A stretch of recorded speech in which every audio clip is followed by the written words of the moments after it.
Tonight, we finally get to talk about an A's victory. The A's erased a 3-1 deficit with a 3-1 eighth inning and stunned the Astros 4-3 to snap a brutal 5-game losing streak. And there's plenty to talk about tonight. Jacob Lopez, outstanding again. Donovan Walton has put together a pretty good stretch with the A's. He launched a monster home run. Tommy White collected 3 hits. Butler tied the game, is looking better and better at the plate. Jonah Heim delivered Butler for the go-ahead run. Elvis Alvarado, how good's he looked as of late? Tonight we're breaking down every big moment, every turning point, what went right, what nearly went wrong, and whether this A's comeback can give this A's momentum. Give this A's team some momentum as we head into the last, 32 games of the season. Can we avoid losing 100 losses? I mean, I think that's the goal from here on out. This is last call, A's postgame. Let's absolutely get into it. Hobbs, I love swapping the Harris Alvarado spots. That worked out, didn't it? I sure like the bullpen down the stretch for sure. White rebounded from swinging at 10 balls in the opener. You beat me to it. Walton is growing. Yeah, Walton looks great, man. You know, he's a dog a little bit too, right, G? It's kind of just a grinder. It's kind of the guy you want on your team. He played some second base today. He played some shortstop. He plays extremely hard, too. It seems like he's always giving some sort of tough at bat as well. It was definitely a win the A's needed.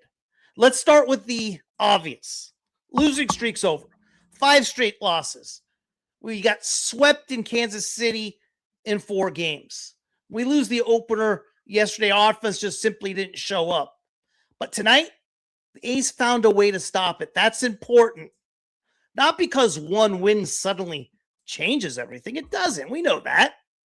But when you've been losing, when you've been struggling to put together complete games, when you've been watching leads disappear or games get away from you, eventually, you need something, anything to break the cycle. And tonight, they got it. It looked like a typical A's type of game. 3-1. Entering the 8th, Medina comes in the 7th inning, gives up a solo bomb to Daulton Varsho, and out of nowhere with 2 outs, Lamont Wade with a double in the gap, and Peña with a single to center. And all of a sudden, at a blink of an eye, it's 3-1. Houston at that point gained the momentum. How many times have we seen this story before? Houston had a lead, and the A's found a way to get it done. That matters, guys. May seem small, but Williams' sack bunt, that was huge too. It was executed perfectly. It was a great pinch hit as well, wasn't it? Came in for Cortez. I like guys like Walton and Alico Williams. I think those are guys you need to come off your bench. That was a huge bunt. A huge bunt. He pinch hits for Cortez. He lays down a bat. You have second and third. He has confidence enough to let Butler go against the lefty. And Butler came through. And Butler has been having great at-bats as of late. Anthony, we needed this win. Only can get better from here on out. Thanks for your show. Hey, I appreciate that, Anthony. Thank you. Straight A's, watching Jacob Lopez turn back into the guy we saw last year. Yeah, frustrated the A's tries changing his pitching mix at the end of the year. You're exactly right. Budget Baseball pointed out that was so important for me to start believing in Lopez. And I think you and I, Straight A's, were people that were big believers in Lopez to start the season. And yes, he has been dominant. And I wouldn't have thought that unless the Budget Baseball episode aired. Guys, you get a chance to watch a great episode. Watch Budget Baseball. It's on the channel. The last episode they put together, I was just flabbergasted by it. And maybe we get something out of Jack Perkins as well. There's another guy we've been high on. And the 2 pitchers they talked about was Lopez and Perkins. And last time Perkins went out, he did look good. Before we get into the comeback, let's talk about Jacob Lopez. Because this game doesn't even get to the 8th inning the way it did without him. 6 innings, 9 strikeouts, 3 hits, 1 run. That's a really, really good start. Lopez kept Houston under control for 6 innings, and he consistently found ways to get big outs.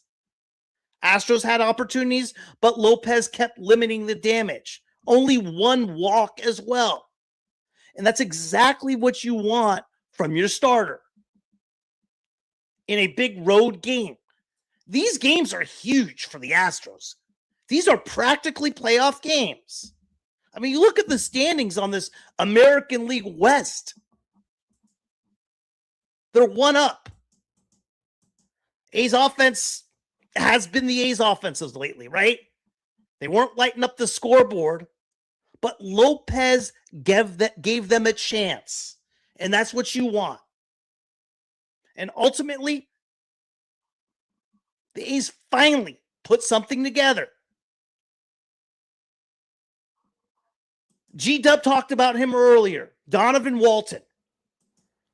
And in the 3rd inning, Walton absolutely got one. 422 feet to right center field. This was no cheapie. That ball was absolutely crushed. And for a while, that 1 run looked like it might be enough to give the A's. I don't think they were going to throw a shutout. It sure would have been nice, though. But for a while there, it's like, hey, 1 run. We'll take it. It didn't last long as Diaz RBI double in the 4th. And from then on, we had a ball game. Tommy White, man, another 3 hits. When the A's needed his offense late, he was completely fooled by that pitch in the 8th. Found a way to line it down the line. You have 2nd and 3rd at that point. And Houston was under some serious pressure. 3 hits. Nights like these, or the type of nights you need somebody to carry 3 hits. Jonah Heim got the deal done. Excuse me. Yeah, Jonah Heim hit the ball hard up the middle. Butler was off on contact. Bam. Let's talk about that 6th inning controversy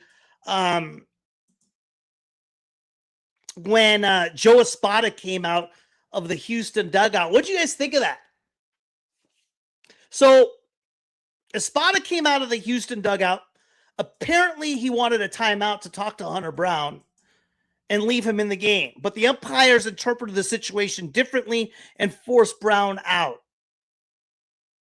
Now, do I think it would have mattered? No, because at that point, Hunter Brown was at 101 pitches. So they ended up getting that out anyway. But and I assume you say Brown's at 105 pitches, he's out of the game. Tough call either way, though. I thought that was interesting. I haven't seen that one before.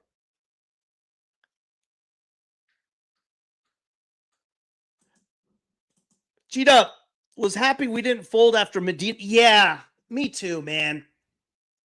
Me too. How many times, G-Dub, have we been on the flip side of this, right? We've been on the flip side of this. It's like finally something went in our favor.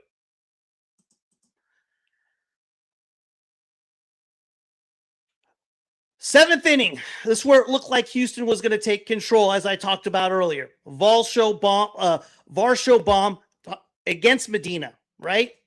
2-1 Houston. Wade Jr. doubles. Jesus. Jeremy Peña singles. Suddenly it's 3-1. The A's are down 2. Houston has all the momentum. And if you're watching this game as an A's fan, you're probably thinking, as I was thinking, here we go again. 5-game losing streak. Now you're down 2 late against Houston. It looked bad. But then came the 8th inning. This is the inning we're going to remember, because there hasn't been a whole lot of positive things to talk about this second half of the season. McNeil leads off with a single. How good's McNeil been? Gelof. Let's talk about Gelof's defense at third. Yeah, he made one error. He sure did. But he made some spectacular plays there at third. He went to left later on in the game. Gelof's playing spectacular. Gelof's a gamer. He walks a run in the 8th. Excuse me. He works a walk in the 8th. And now you got 2 runners on. A's finally have a pulse. You talked about it earlier too, G-Dub. The sacrifice bunt. Alika Williams pinch hitting for Cortez. And now you got runners at second and third with 1 out. Wild pitch. McNeil scores. 3-2. Gelof moves to third. Lawrence Butler steps up. Another good at bat. He had 2 more hits today. Single to right. Gelof scores. And what I liked about that, there was no celebrating from Butler. He did his job. He went to first. Boom. Like you're supposed to. That's what I looked at. Ball game tied. 3-3. Now Houston's scrambling. The A's are rolling. Tommy White, what a great at bat. Doubles down the left field line. Completely fooled by the pitch. Butler moves to third. Second and third, 1 out. And how many times haven't we come through in this situation? Heim hits one hard enough. Butler off on contact. 4-3. But it just wasn't that simple, was it? How many times have we seen leads going in late in the inning? All of a sudden, like Hobbs talked about earlier, the switch going for Hogan Harris in the 8th and Alvarado to close it. I like that too.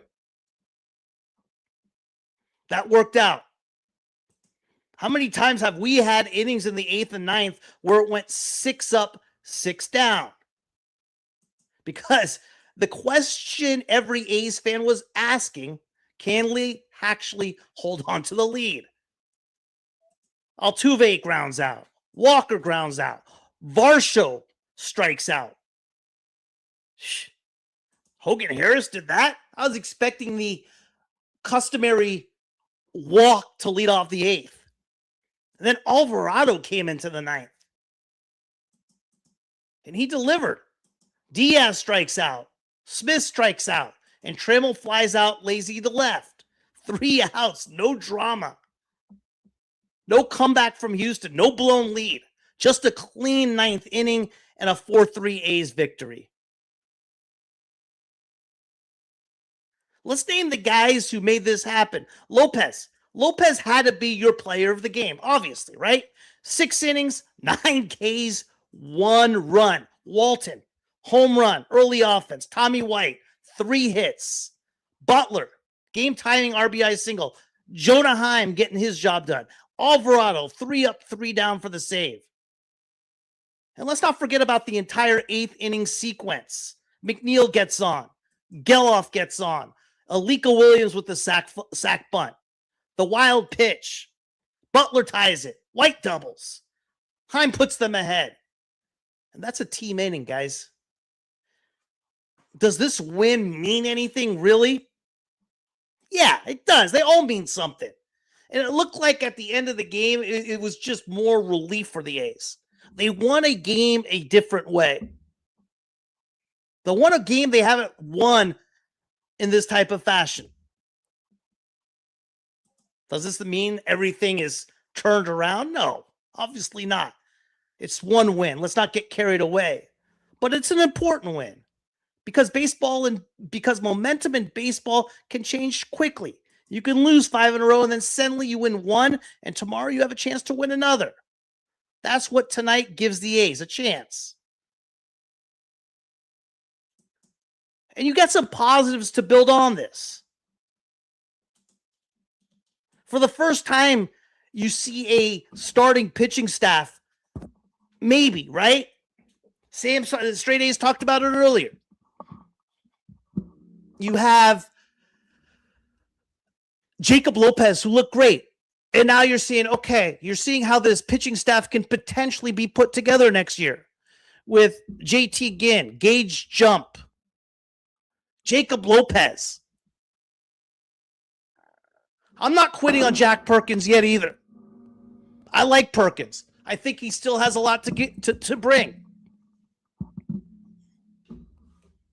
I think the episode Budget Baseball did was incredibly right on with the analytics and how they were throwing pitches they weren't necessarily comfortable with. You add Severino into that rotation next year. I don't think you could pick up the option on Jeffrey Springs. I don't think there's a way in hell you could pick up the option on Jeffrey Springs. So right now, when you're looking at this rotation, you got 4 guys that are kind of already in. And I like them. Ginn, Jump,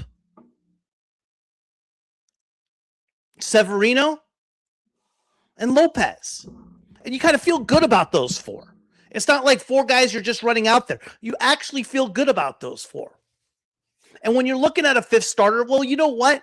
There's not a baseball team there's not a Major League Baseball team right now who's looking for that 5th starter for next year. Everybody has that. And yeah, there's several names that come up. Perkins, can he be that guy? He's going to be in the same position next year in spring training that he was this year. Jamie Arnold. He's looked unbelievable his last several outings. Is it a free agent the A's sign? We'll see. We'll see how that looks. Or trade for. But you finally get some positivity. You finally get something to look forward to. What's up, Chad? I was thinking that Kotsay should have stayed with Harris, but Elvis came in and did a great job. Yeah, he did. He did. I mean, it would have been the same thing.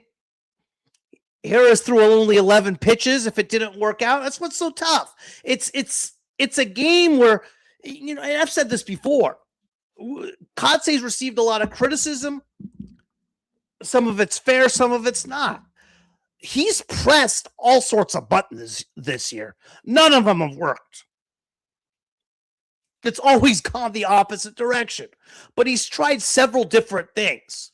It's not like he's stuck with one way. He's let pitchers go. He's taken them that out early. It never seems to work out. When he bunts, it doesn't work. When he lets them swing away, it doesn't work. It's always something, but he's tried everything. And tonight, finally, the sack bunt worked out. Letting Harris go the 1 inning and getting Alvarado in there in the 9th worked out. Medina was the right call in the 7th. You go Lopez, pulling Lopez was the right call on 91 pitches. I'm more than comfortable with handing that ball over to Medina, Harris, and Alvarado. 7, 8, 9. It's a good win, guys. It's a good win. There was some positive things to pull. I like the fact that Butler hit the ball to right field, got the job done, and it wasn't any type of celebrate. It was like, hey, that's what I'm supposed to do. I'd love to see him mature. I'd love to see him grow up. I thought Gelof was awesome at third today. He did make the 1E, but I thought he made some spectacular plays as well.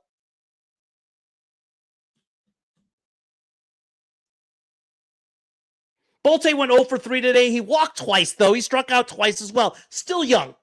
He got picked off as well. But I tell you one thing I do love about Bolte is he plays freaking hard every single night. Every at-bat. Every grounder. He is going as hard as he can.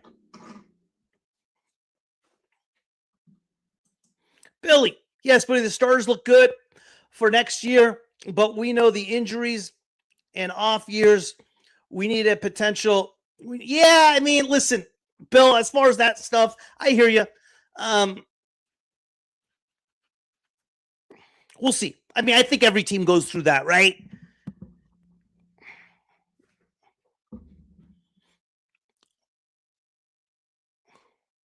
But there is something to look forward to. And I'm thinking when you're looking at this bullpen, you like where Hogan Harris is. You like Medina. You like an Alvarado.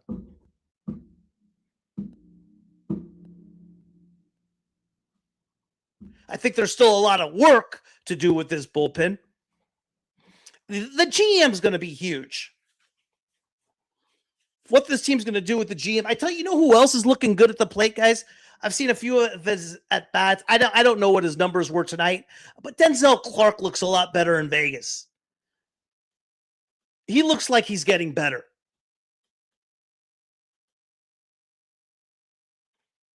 So there are some positives, guys. For the first time, I felt good about a game. I felt good about a game. I haven't said that in a long time. There was a lot of things you can, okay, finally. Finally, something positive happened. Because for a while, it was the same old story. Couldn't score. Bullpen gives up the lead late. But we quietly got it done. They stuck together tonight. They stuck together.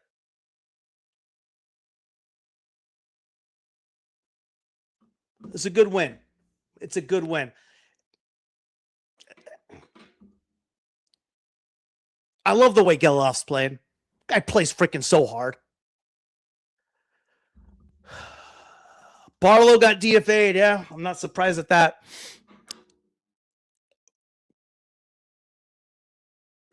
We got to improve this bullpen. They have to make some moves this offseason. They have to.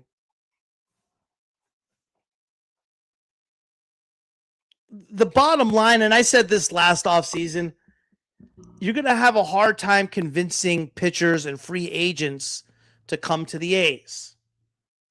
I get that.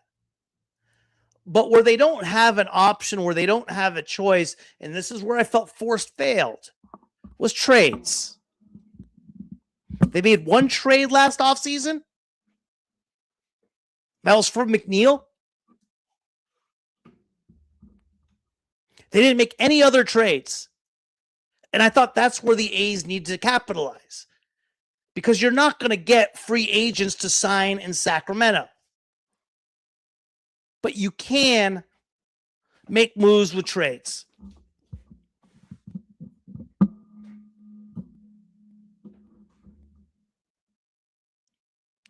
With that being said, do we know what the conversations were and so forth? No. But I don't see this division getting much better in the future.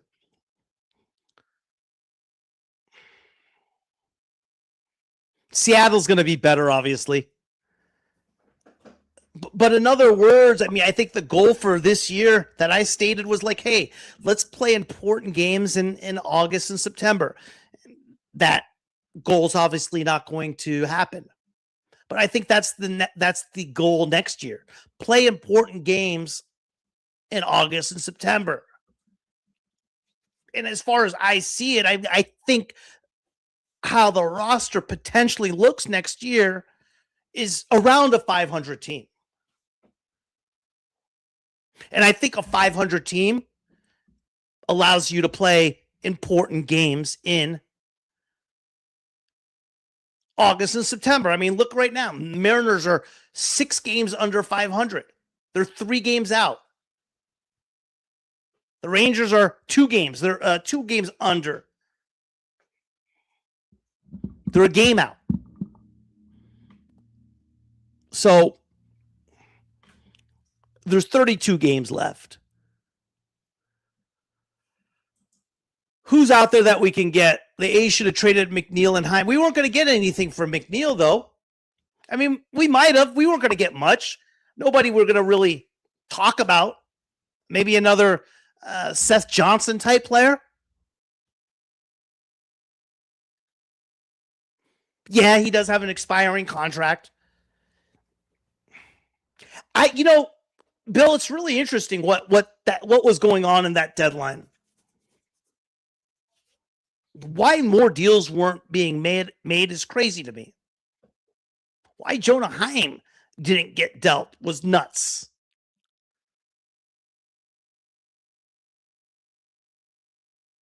Because now you're talking about the hardest part for this A's organization is to retain free agents because of where you're playing.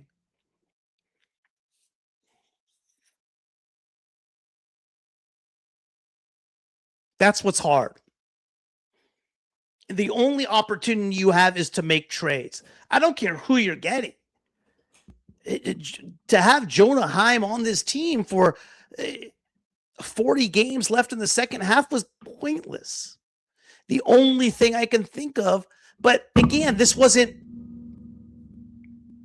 a completely new thing now. The only thing I'm thinking is a train of thought at the time was, okay, let's sign Heim to a modest type of contract and trade Langoliers.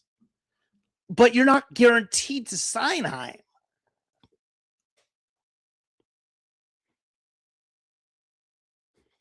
That made 0 sense. I don't know what was going on at the deadline. For the A's to make one move was nutty. You talking about Jonah doesn't want to look like he wants to be here? Yeah, it doesn't look like it. There's a lot of he's not the only one, Bill. There's a whole lot of guys that have that look, if you know what I mean. Well, I wouldn't say everybody.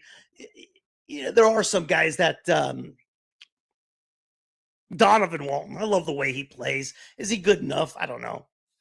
Cortez, same thing. He doesn't look like he wants to be here either. We're speculating. We're just seeing what we see on TV. But yeah. The only way you're going to get guys in the A's uniforms through trades, and why they made 0 moves is crazy.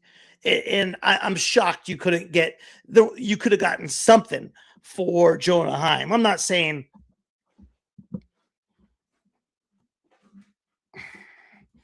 To me, Jonah Heim was similar to Miguel Andujar last year at the deadline. And we traded Miguel Andujar for Kenya Huggins.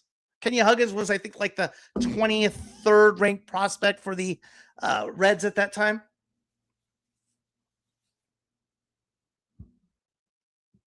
I mean, I don't know. I thought that was a little nutty. For me, trade candidates is Bolte. He's a young number 3, give a center fielder.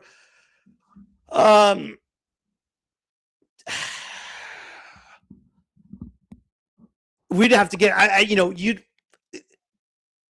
I don't disagree with that, George. I think, yeah. And again, G-Dub, it all depends on the return, right? What are you going to get back?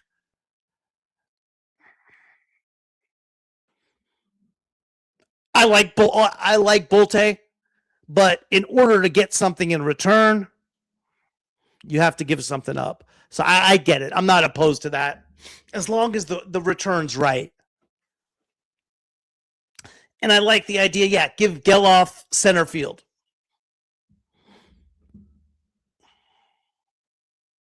And then third base. Is DeVries going to be ready next year? I hope so. You know how I feel about that stuff. You got Devin Taylor also coming in the outfield. Now, he's not a center fielder. He's more of a corner outfielder. But yeah, you got to get something, right? You got to start loading up the farm system. You got to get some prospects. And you got to give up something to get something. And the strength and where we have a little much of is in the outfield.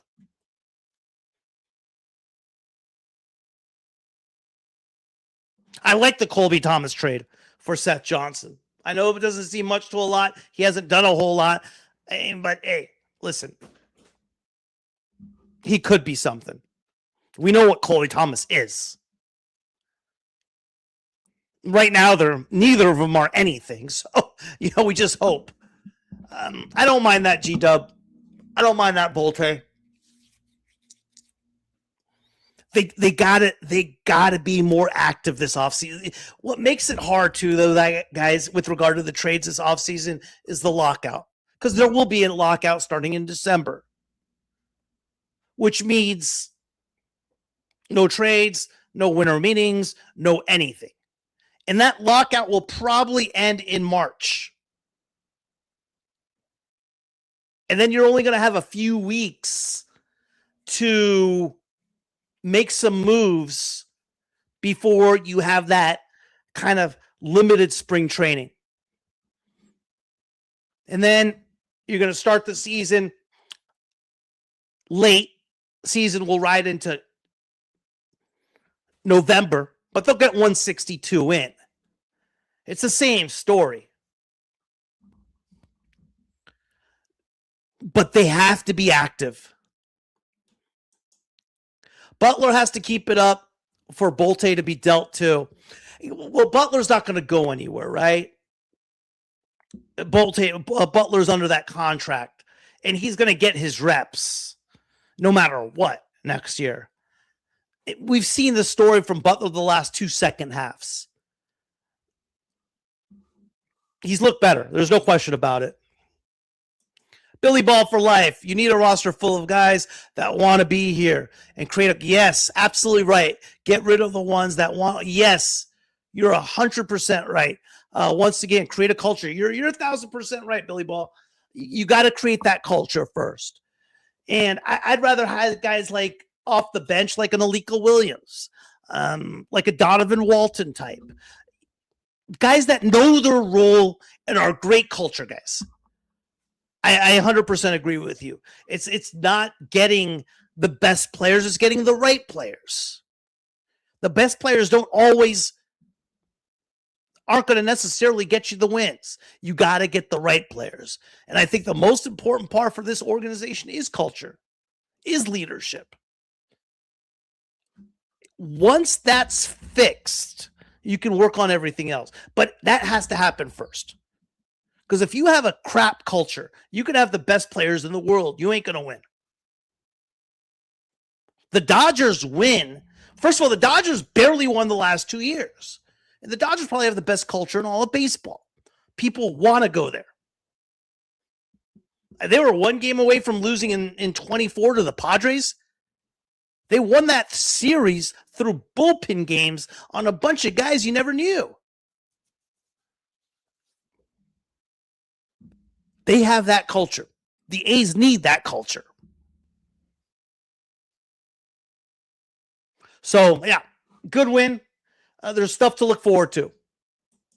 Boney, if you were a major league player, would you sign with a dysfunctional organization in a minor league ballpark? No, I talked about that earlier on, Bill. You can't. We're not going to get players through free agency. We got to get players through trade. Because if all things are considered equal and even, they're going to sign with another organization. I still have no idea what happened in, like, for example, the Sean Newcomb negotiations. It's not like he signed a huge contract with the White Sox. 1 year, $4 million, $4.5 million. You mean we couldn't offer him two years, $10 million with a player option for the second year? Nutty. Chad, Dallas Braden kept saying that SAC facility is a problem for getting guys to sign with the A's and potentially to keep guys healthy. I kind of heard what he said a little bit on that.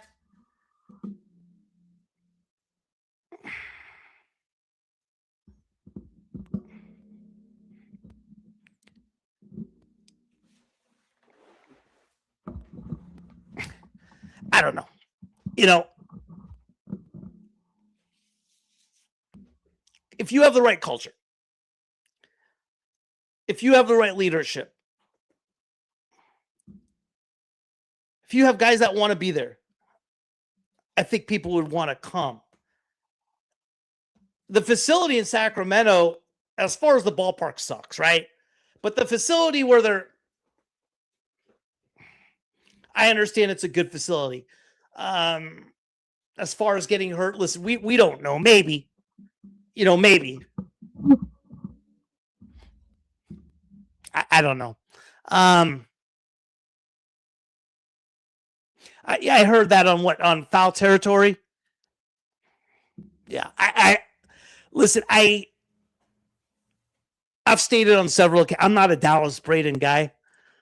A lot of people are. I think he's a great ambassador for the A's. Every person that's encountered him, had any type of encounter with him, has said nothing but glorious and positive things.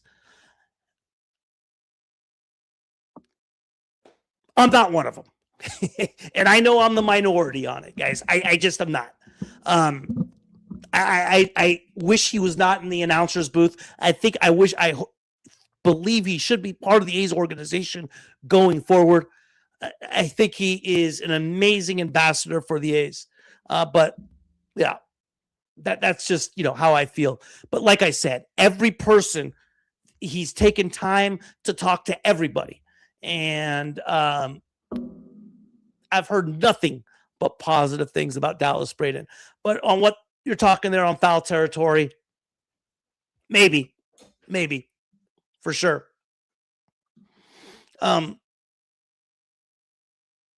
I think it goes deeper than that.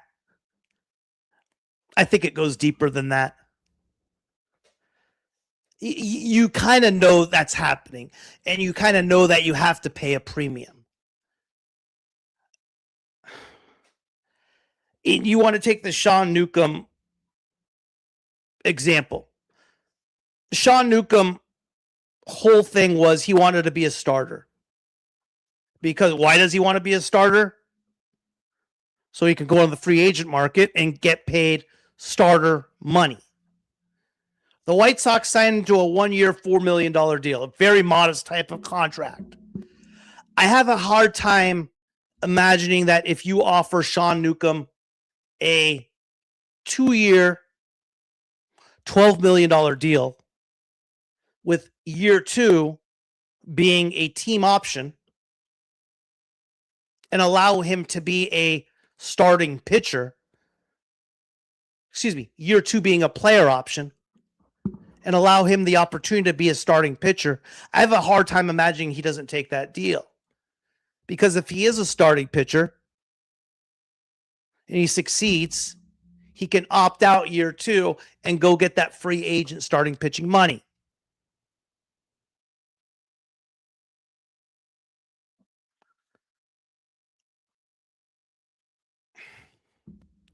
So that's kind of where, are you saying we did do that? I don't know. We don't know that, right? And that's where I've been critical about the reporting on this team and how Martin Gallegos covers this team, because he doesn't ask those questions.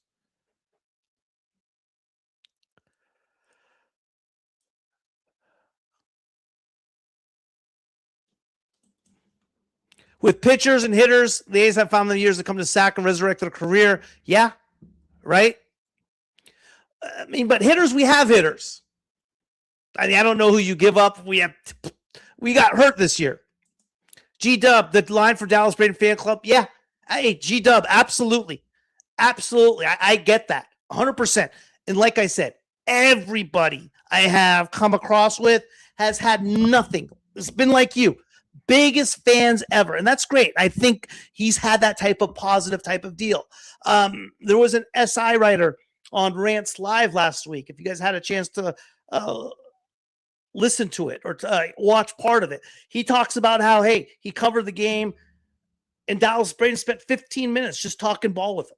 I've heard nothing but positive things about Dallas Braden. Nothing but positive things about Dallas Braden. So I get that. And how I feel and how I feel about his announcing and so forth, it's a minority. I'm, probably something's wrong with me on it, but that's just, how I feel, but nothing but positive. I get that, G-Dub, 1,000%, 1,000%.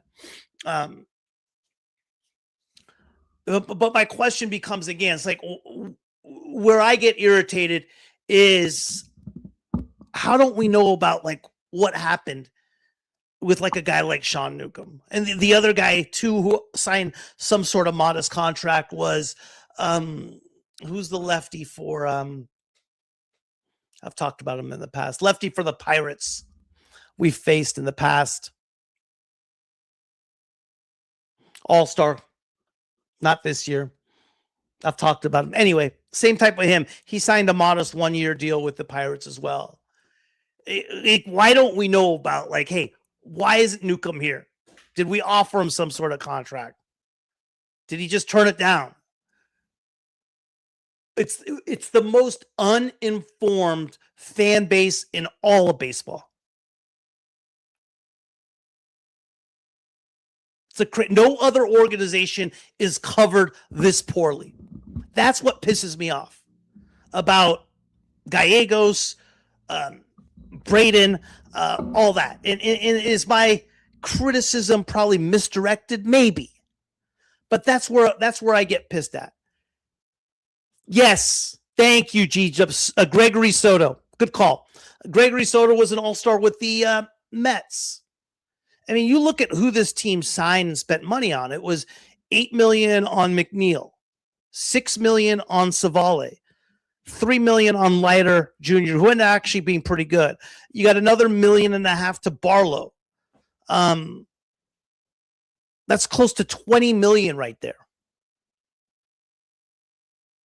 And that was the end result. We let Newcomb go. Michael Kelly had 1 appearance in the big leagues this year. He's DFA'd. The Daniel Susac fiasco. There's so many things we don't have answers to. Now, are they being instructed by leadership and ownership not to talk about anything negative? Maybe. But that's where Billy Ball was talking about, culture. And that's what I've talked about as well. Vegas, 2028. Alvarado, the flamethrower, hitting his spots is untouchable. Yeah. He's had an opportunity to close before. We've seen this stretch of baseball from Alvarado earlier in the year. and he got the opportunity to close. He got hit hard. Can he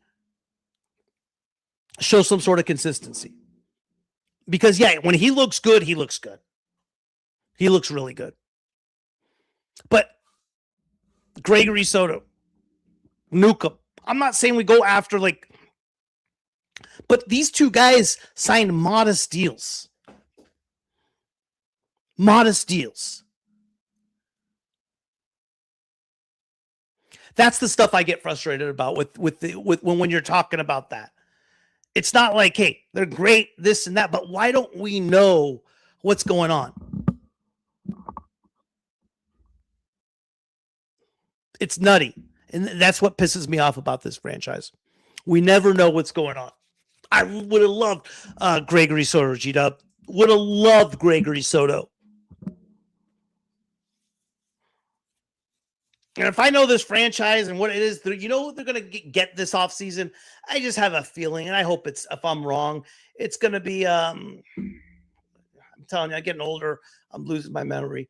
It's David Bednar.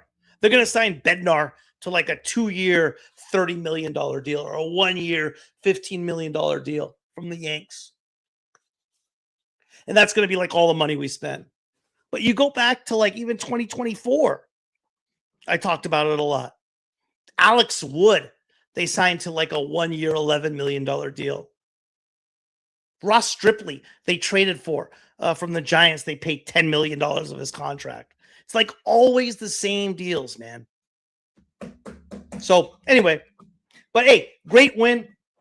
I agree with you on all you guys are saying, but with Billy, free agents not wanting to sign, in a minor league ballpark, Billy Ball, about the culture in this organization. Chad, appreciate. Yeah, I heard it with regard to Dallas Braden and the facility. We don't know, right? We don't know. G-Dub, the Dallas Braden fan club, like I said, I hear that one. I hear that one. To your point, there has to be more to the Newcomb situation. He's only started 3 games and used as an opener. Yeah. Lopez, yeah, he did, man. Jordan 0 for 3 with a walk and a K. Lopez looks good. But yeah, G-Dub, that's the stuff that's frustrating for me. And when I'm critical, listen, and it ain't just Braden. If you're part of this organization and you are talking to the fans in a public forum, and I've been critical of everybody, you name it, I've been critical of them. I've been pissed because there's so many other situations like Newcomb that you're just like shaking your head.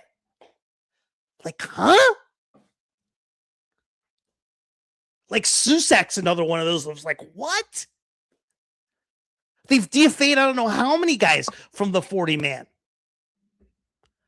It is crazy.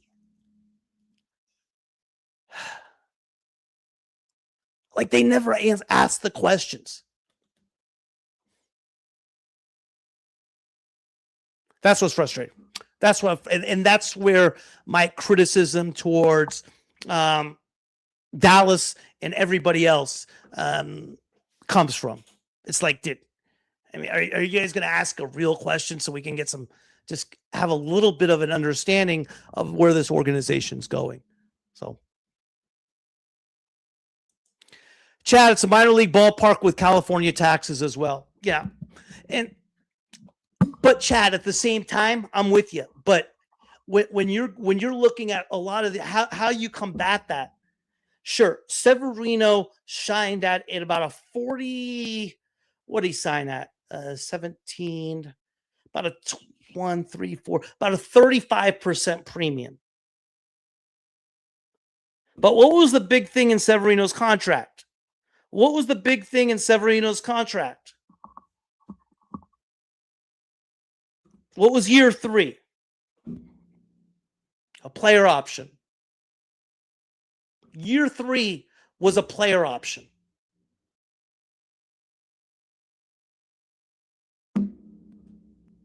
So, Billy Ball, that's where the frustration comes from, because we all care more about the organization does. Whether it's true or not, it's the feeling we get. That's the frustration. Yeah, that is the frustration. You're right. So, point being is, when you're going after that, and Chad, yeah, I get it. But you're telling me you're a big league ball player and like, hey, here, Sean Newcomb, you're getting 1 year, $4 million from the White Sox. I'm giving you 2 years, $12 million. But year 2, if you have a big year, you can opt out. Or if you don't have the year you want, you could opt back in and still get that guaranteed money. I don't know. We don't know, right? We don't know how much ownership's involved in these decisions. And that's the frustrating part. To your point, Billy Ball, we don't know. That's what drives me nuts. Go back and watch the start. Lopez started the Astros earlier this season. Alvarez, it's a bomb. But what a great W in extras. And Rooker with the walk-off bomb to left field. Yeah, that was that Sunday game, right? 12-11. Yeah. It's good to see Lopez back. If you guys haven't had a chance yet, go watch that episode with Budget Baseball. They talk exactly what the problem is with pitching, Perkins and Lopez specifically. Thanks for tuning in, guys. I appreciate all you guys. Vegas 2028, Billy Ball, Chad, G-Dub, Billy. Thank you. Appreciate all you guys, man, as always. Anthony, straight A's. Hobbs, I appreciate all you guys, man. Thanks for cruising through. Hey, let's win a series. Why not? I will check you guys out tomorrow night. Take it easy, guys.